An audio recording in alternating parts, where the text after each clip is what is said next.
So recently I was asked by a patient about the fish vagina. So this was new on me, and my patients do teach me a lot of stuff, and she said, yeah, there's the tilapia vagina, do you do that? And so I had to investigate. And so in this video I'm going to explain exactly what is meant by that.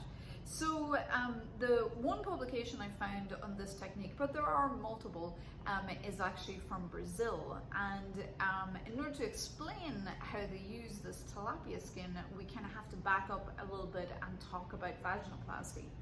So here in the United States, still the most common way to create a new vagina is to do what we call a penile inversion technique. Now that name can be a little bit misleading because it makes us think that we're just kind of turning the penis skin inside out and that lines all of our vagina. But if you think about it, the penis sits quite far forward on the pelvis or on the pubic bone.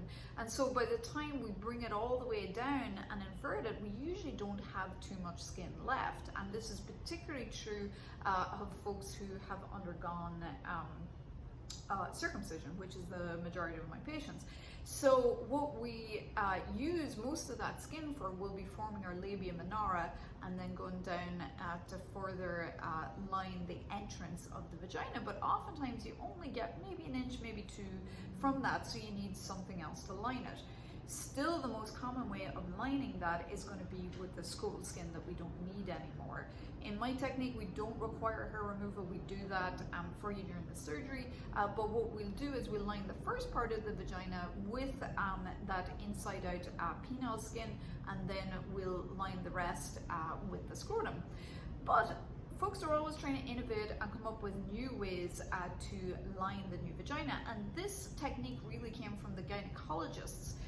Because they were treating patients, non-transgender patients, with what we call vaginal agenesis, or when the vagina doesn't develop, and obviously they don't have that spare scrotal skin lying around, so it's nice if we can get some other product. And so there are a range of different products that substitute for skin, and one such newer product is this tilapia skin, which is biocompatible and just becomes a part of your own body.